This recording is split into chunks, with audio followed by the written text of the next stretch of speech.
ஸ்ரீமதே ராமானுஜாய நமக. அடியேன் முத்துகிருஷ்ணன் ராமானுஜாசன். அடியேன் இன்றைக்கு ராமானுஜ நூற்றந்தாதியில் 7வது பாசுரம் சேவிக்கப் போகிறேன். அந்த பாசுரத்தின் விளக்க உரைகளை எளிய முறையில் தமிழிலும் ஆங்கிலத்திலும் கூறப்போகிறேன். அந்த பாசுரம் சேவிப்பதற்கு முன்பாக அடியேன் ஆழ்வார்களையும் ஆச்சாரியர்களையும் ஜிஎஸ் சுவாமிகளையும் எல்லாரோட திருவடியும் சேவிச்சுட்டு அடியேன் பாசுரம் தொடங்குவேன். இதை கவனமாக கேட்டுக்கொள்ளுங்கள். இந்த பாசுரம் அடியனுக்கு ரொம்ப பிடித்த பாசுரம். ஏனென்றால் கூறத்தாழ்வார் இதில் அவரை பற்றி சொல்லப்படுகிறது. இந்த பாசுரம் அடியனுக்கு ரொம்ப பிடித்தமான பாசுரம். ஆழ்வார்கள் திருவடிகளே சரணம், எம்பெருமானார் திருவடிகளே சரணம், ஜிஎஸ் சுவாமி திருவடிகளே சரணம், ஆச்சாரிய சுவாமி திருவடிகளே சரணம், பரமபாகவத சுவாமிகள் திருவடிகளே சரணம், என் தாய் தந்தை திருவடிகளே சரணம். பாசுரம் அடியேன் கூறுகிறேன். மொழியை கடக்கம் பரம்புகழான் வஞ்சமொக்குரம்பாம் குழியை கடக்கம் நம் கூறத்தாழ்வான் சரண் கூடியபெண் பழியை கடத்தமி ராமானுசன் புகழ்பாடே அல்லாஹ் வழியை கடத்தால் எனக்கு இனியாதம் வருத்தமன்னே மொழியை கடக்கம் பெரும்புகழான் வஞ்சமொக்குரம்பாம்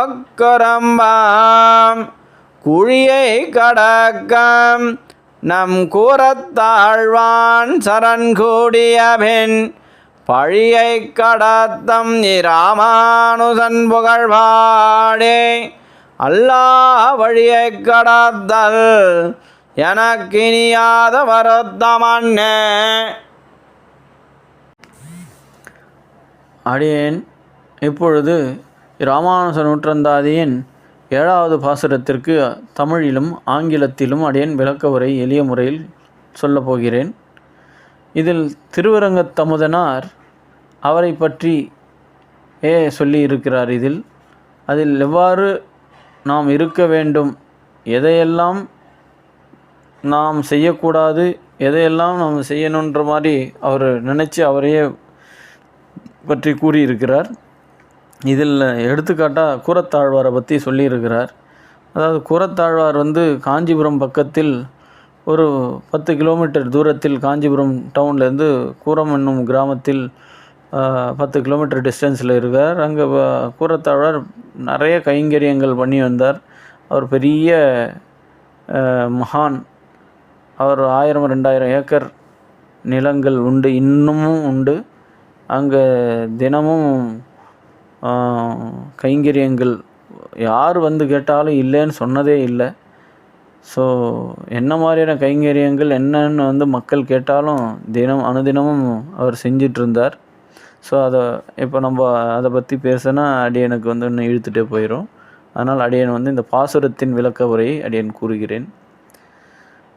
திருவரங்கத்தமுதனார் இவற்றில் என்னென்ன விஷயங்களெல்லாம் நான் வச்சு நான் ரொம்ப ஆணவத்தில் நடந்து கொள்கின்றேன், ஒரு பகவத் கைங்கரியமாக போகிறதுக்கு என்னெல்லாம் தேவை அப்படின்றத கூறியிருக்கிறார். அதாவது 4 முக்கியமான தவங்கள்: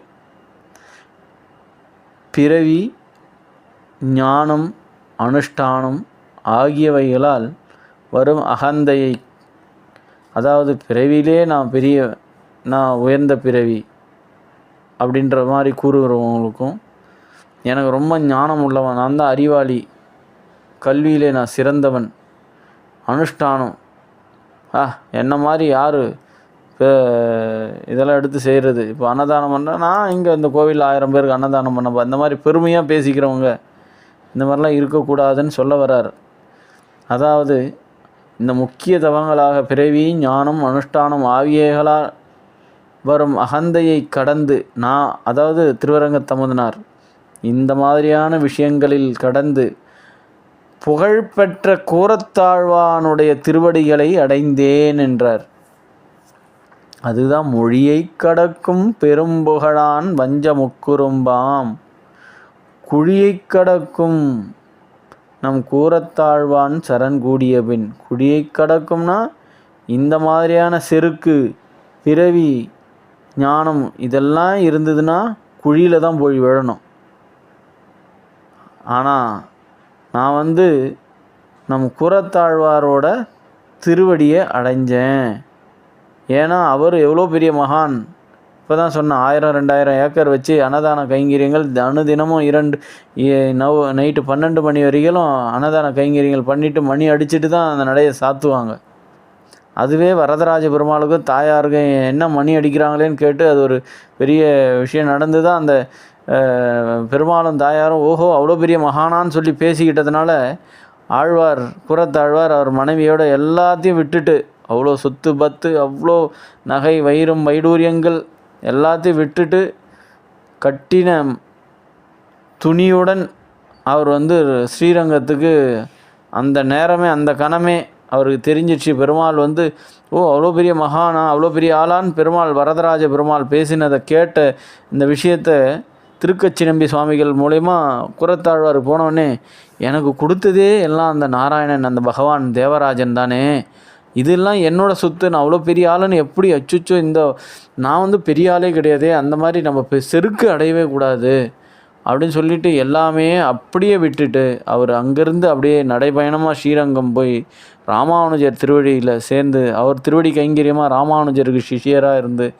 ஸ்ரீரங்கத்தில் அவரோட திருவடி கைங்கரியமாகவே ரங்கநாத பெருமாளுக்கு அனுதினமும் செஞ்சுட்டு இருந்தார். அப்பொழுது தான் திருவரங்கத்தமுதனார் இந்த ஸ்ரீரங்கத்தில் அந்த பெருமாளோட அன்றாட கைங்கரியத்தை பெருமாளுக்கு செய்ய வேண்டிய கைங்கரியங்கள் விஷயத்தில் நான் தான் பெரிய ஆளுன்ற மாதிரி திருவரங்கத்தமுதனார் இருந்தார். அப்பொழுது கூறத்தாழ்வார் அவரிடத்துல பேசி, ராமானுஜர் அவர் நம்மளோட குருநாதர், அவர் சொல்படி கேட்டு நம்ம செயல்படுவோம், பெருமாளுக்கு ததியாராதனெல்லாம் இப்படி தான் பண்ணணும்னு அவர் ஒரு வரமுறை வச்சுருக்கார், அதன்படி செயல்படுவோன்ற மாதிரி கூறி அவரை சொல்லி புரிய வச்சு அதுக்கப்புறமா தான் அவர் ராமானுஜர் திருவடியில் சேவிச்சுட்டு அவரோட சிஷியரானார். ஏன்னா நம்ம அகம்பாவத்தில் ஞானத்தில் நான் தான் பெரிய ஆள், நான் தான் பெரிய புத்திசாலி, நான் தான் பெருமாளுக்கு ரொம்ப கிட்ட இருக்கிறேன் அப்படின்ற மாதிரிலாம் இருக்கவே கூடாது. பெருமாள் எங்கே இருந்தாலும் நம்மளை தேடி வருவான், அவன் திருவடியே நினச்சிட்டு இருந்தா. ஸோ இவ்வாறு திருவரங்கத்தமுதனார் கூறுகிறார், ஞானம், அனுஷ்டானம், பிறவி குணம் இவையெல்லாம் நான் விட்டு இந்த அகந்தையெல்லாம் கடந்து புகழ்பெற்ற கூறத்தாழ்வாருடைய திருவடியை அடைந்தேன். அதைத் தொடர்ந்து எம்பெருமானார் என்னை எல்லா பாவங்களிலும் காப்பவர் என்பதையும் அவருடைய திருக்குணங்களை பற்றி பாடுவதன் மூலம் எனக்கு மனசில் ரொம்ப சந்தோஷம், ரொம்ப பெருமையாக, ரொம்ப சந்தோஷம். அவர் மீது அதீத காதல் இருக்குது.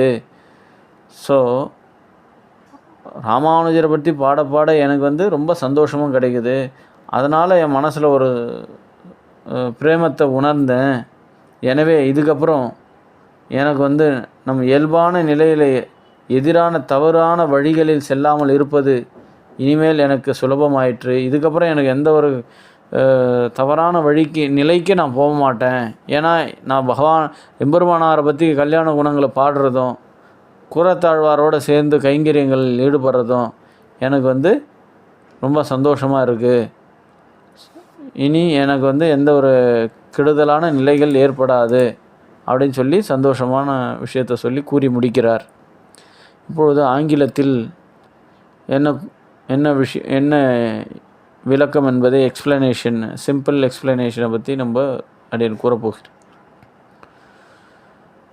தி Thiruvarangathamudhanar he stated that having overcome the deep pit of pride that arises from the birth, the knowledge and spiritual practices, I reached the holy feet of our revered leader of Kurattalvar, who is renowned and firm in his spiritual path.